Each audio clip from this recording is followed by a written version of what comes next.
One of the planned videos I have for this channel is having to do with the Adur River and salt making in general. It's something I'm going to have to do in the future because I'm not quite up to it quite yet. But let's just start off just to describe my recent experience trying to put something together for informational.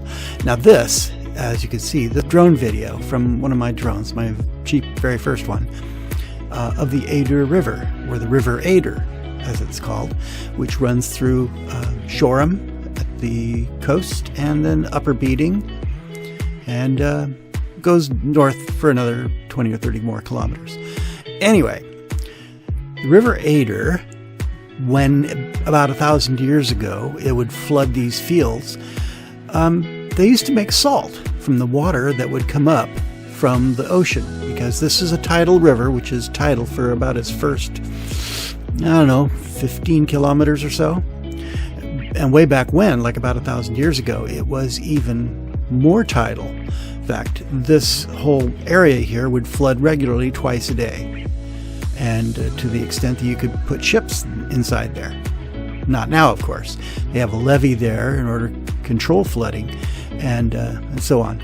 But in any case, not far from the spot where we're flying over, past one of those bridges, the second bridge in the distance there, is a place called Saltings Field. And this is a place where there were salterns that were used in the extraction of salt from the salty water that would come up from the River Adur as it tidally filled up twice a day. And so I wanted to try to see if I could find out how salty the River Adur was when the water was coming up from the tide.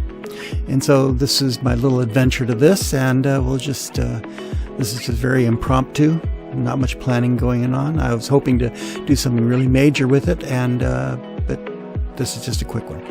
Anyway, just continue from here and I'll talk about the Saltings Field.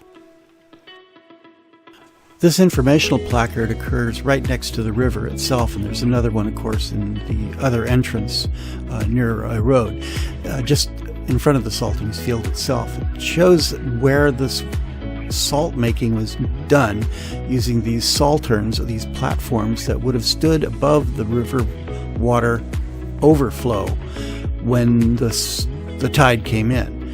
And in this next placard, this is also there and describes, or illustrates rather, how it was done, how they would, boil the water in order to drive off the water in order to extract the salt. So from this point, we'll just show you where I'm going to go in order to try to collect some of this water, with the idea being that I would try to do a little bit of salt making myself to see how salty the water was at high tide. That was the idea anyway. All right, now here we have the Beeding Bridge, located Upper Beeding, moving in the direction upstream at this point in time.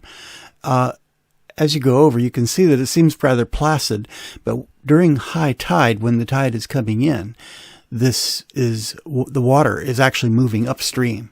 It's being pushed by the sea, in fact. All right, this video here was taken on the day in question, which was in fact yesterday, as I'm speaking now. And this shows, you can see how the river is being pushed backwards up the Adur by the sea. And that iron bridge right there, that steel bridge, right from the middle of it, that's where I was taking my samples from. All right. Now, in order to collect the water in the river, so I can test the salinity, what I'm going to use is one of these, except this one, which is going to be too light to lower into the water using its handle. So I'm going to have to make a special version in order to enable it to sink into the water. And that's led me to make one of these. The same device, same holding device. It's not a device exactly, but the same container, but with a change. It has this thing here at the end, this loop, wire loop, and that is going to be used to tip the entrance of the bottle into the water, which still wouldn't work very well, so I will be putting a chain into it. The chain will weight it down, and this will be done like follows. Okay. We just put it in.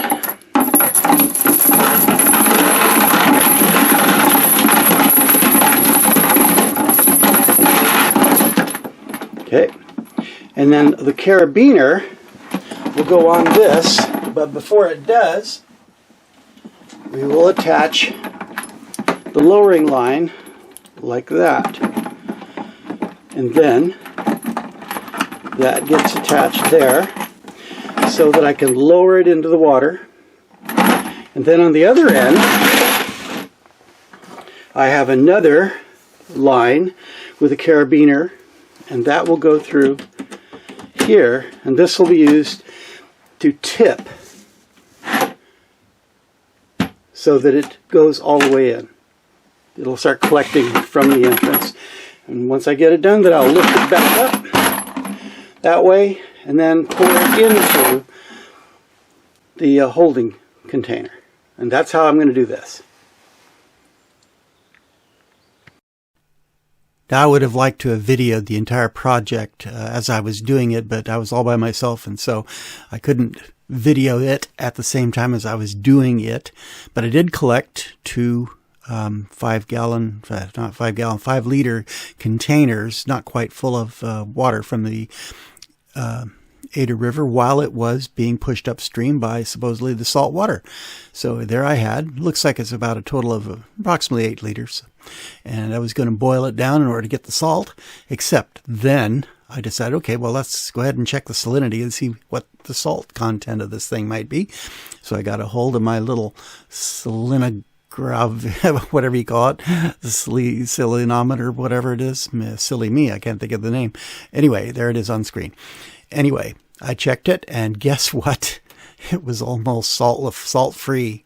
It was only like 3 parts per thousand, which is, I mean, distilled water is 0 parts per thousand. So this was only 3 parts per thousand, whereas seawater is about 35-ish. So I didn't have nowhere near enough salt. And I just couldn't figure out exactly what the problem was. I would have thought that the sea would have gotten up to that point, but apparently not. So this bears some research, I think, which I'll be doing in the next few weeks. We'll see what comes about it with that. Anyway, this has been fun. Have a great day.